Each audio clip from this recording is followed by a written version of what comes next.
영어 하나도 못 알아듣는데 과연 할 수 있을까요? 아이들 할 수 있습니다. 안녕하세요. 영어 교육 전문가 줄리아입니다. 안녕하세요. 자, 오늘은 영유맘 궁금증 4가지 가지고 함께 하도록 하겠습니다. 자, 영유맘이 돼서 궁금한 4가지 전에 먼저 초심으로 한번 돌아가 볼까요? 영유를 선택하기 전에는 어떠셨어요? 어떤 마음이셨어요? 막 고민하셨죠? 어디를 보내야지 후회 없는 선택을 할까? 혹은 어떻게 해야지 내가 우리 아이의 교육에 일조를 담당할까? 고민 많으셨을 것 같습니다. 그때 가장 고민했던 점이 어떤 점이셨어요? 생각해 보세요. 어떤 점이셨을까요? 첫 번째, Human Resources, 강사, 직원이지 않을까 생각이 듭니다. 가장 중요한 부분이죠. 아이한테 영향력이 가장 크니까요. 자, 강사는 어떻게 해서 한국에서 일하게 되고 우리 아이를 만나게 될 수 있을까? 알고 계세요? 자, 많은 캠퍼스들이 리크루터를 통합니다. 혹은 강사들, 현재 일하는 강사들이 친구를 소개하거나 주변에서 저희한테 직접 어플라이를 하거나 이런 루트를 통하는데요. 강사들의 크리미널 체크, 범죄 경력 혹은 헬스 체크 이런 제반 서류들이 필요하죠. 디그리 or 더하면 이제 성적 이런 것들이 제반 서류가 갖춰진 다음에 가장 중요하게 생각하는 거는 저는 면접입니다. 인터뷰. 풀샷으로 동영상으로 인터뷰합니다. 요즘 너무 좋은 세상이에요. 예전에는 서류만 보고 검증하기 너무 어려웠는데 지금은 풀샷 동영상으로 인터뷰를 하다 보니까 모든 것을 알 수 있어요. 자, 어머님들은 어떤 부분에 대해서 강사 제일 인터뷰 하신다면 고려하시겠어요? 성격? 비주얼? 비주얼 많이 보시죠? 자, 저는 아이들을 좋아하는지 좋아하지 않는지 먼저 봅니다.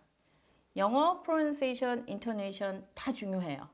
또 성격, 액티브한지, 적극적인지, 열정이 있는지 다 중요한데 아이들을 좋아하는지 좋아하지 않는지는 다른 문제입니다. 토플 100점의 최고 수준의 마스터를 가리키는 강사들도 킨더를 가르치는 부분은 아주 다른 부분이에요. 그래서 아이들을 좋아하는지를 먼저 보고 아이들을 좋아하는 열정으로 아이들을 가르치고 싶다. 그래서 나는 한국에 가고 싶다라고 하는 부분을 보고 저희가 선택의 첫 번째 점수를 주기 시작합니다. 자, 강사 중요해요. 자, 원어민 강사만 중요한 게 아니고 그 다음에 아이들의 생활을 보조하는 보조 선생님도 중요하겠죠? 보조 선생님들의 말 한마디로 어머님의 말 한마디로 아이의 모든 것이 바뀌듯이 선생님들, 한국인 선생님도 굉장히 중요합니다. 자, 그런 것들 전반적으로 보고 어머님들이 믿고 선택하시면 아이들의 선택에, 아이들의 생활에 도움이 많이 될 거예요. 자, 두 번째는 뭐 선택하셨어요? 뭐 고민하셨어요? 돌아가서 한번 생각을 해보세요. 지금은 영유맘이 됐지만 내가 영유맘이 되기 전에 어떤 마음으로 선택을 했을까? 두 번째, 커리큘럼이지 않으셨어요? 많은 어머님들이 그렇게 말씀을 하십니다.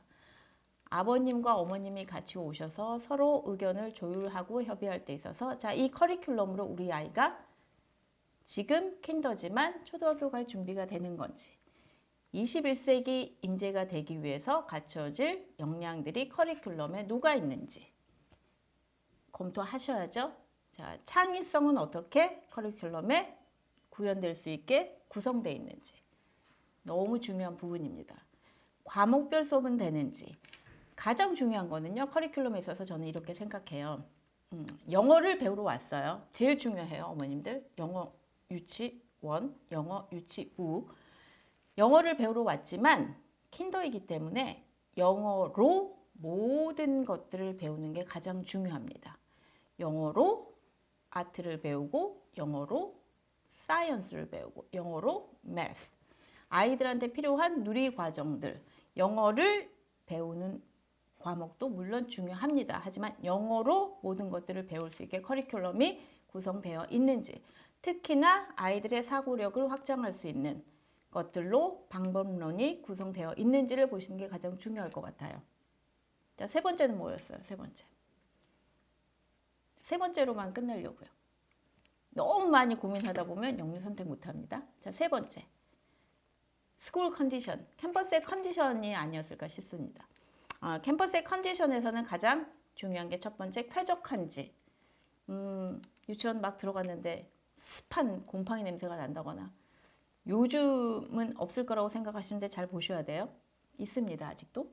습한 냄새 난다거나 안전하지 않다거나 이런 환경에서 아이들이 하루 종일 생활하기는 어렵습니다. 그래서 캠퍼스의 컨디션을 보지 않았을까. 자, 이런 심각한 고민을 하시고 영유를 선택하시고 나서 드디어 영유맘이 되셨어요. 자, 영유맘이 궁금하다. 가장 궁금한 4가지 중에 오늘 첫 번째를 말씀드릴게요. 가장 많은 어머님들이 간담회 때 상담에서 요청하신 부분들. 100% 영어 수업 모두 알아들을 수 있을까? 알아들을 수 있을까요? 아이가 잘 듣지도 말하지도 못하는데 가만히 앉아서 너무 답답해하지 않을까요? 그러다 집에 오는 거 아닐까요? 걱정이 돼서 집에 있을 수가 없어요. 자, 첫 번째입니다. 100% 영어 수업 우리 아이 괜찮을까? 괜찮을까요? 걱정 많으실 텐데 괜찮지 않으니까 질문하셨겠죠? 자, 아이들은 어떨까요? 선택 전에 궁금한 점과 영유맘이 돼서 다소 여유를 갖고 적응하기 위한 궁금한 점이 다소 다르죠. 자, 여유 있고 그 다음에 적응해서 정복하는 과정으로 가는 겁니다. 100% 영어 수업으로 진행이 돼요. 그런데 아이들이 유치원에 가자마자 영어로 인사합니다. Good morning, hello.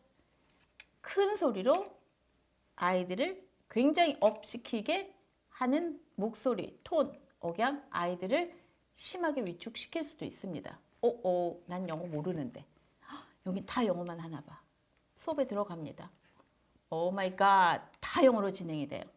그럼 아이들은 스트레스와 불안감을 가질 수밖에 없겠죠? 자, 이걸 모를까요, 어른들이? 교육하는 강사와 직원들이 이걸 모를까요? 다 알고 있습니다. 그러면 어떻게 인사할까요? 영어를 모르는데 인사는 할 수 있을까요? 우리 애는 한국말로도 인사 안 하는데. 자, 교실 문 앞에 4가지의 그림이 붙어 있어요. 인사할 수 있게. 어떻게 해요? 자, TPR 교수법 씁니다. 전신반응식 교수법. 먼저 이해할 수 있도록 합니다. 이해하고 이해를 선행한 다음에 말하기를 지도하는 겁니다. 자, 하이파이브. 영어로 얘기하죠? 하이파이브. 아이는 행동을 보고 압니다. 자, 비스트 범프, 허그, 댄스 하면서 아침을 엽니다. 영어 모르는데 어떻게 인사라도 할까요? 합니다. 아이들이 적응하기 시작하고 알아듣고 그 다음에 말하기 시작합니다. TPR을 썼을 때 아이들이 이해력이 먼저 선행돼서 지도가 됩니다. 그 얘기는 듣기 위주식 수업이 중요하다는 얘기예요. 모국어 습득하고 똑같아요. 듣고 나서 많이 인풋이 된 다음에 스피킹하기 시작하는 여유를 주는 겁니다. 한 10시간 정도는 말하기를 지도하지 않아요. 강요하지 않습니다. 아이가 많이 듣고 나서 스스로 말할 수 있을 때까지는 이해력, 그 다음에 행동하기 식의 수업이 진행되기 때문에 어머님들이 걱정하시는 영어 하나도 못 알아듣는데 과연 할 수 있을까요? 아이들 할 수 있습니다.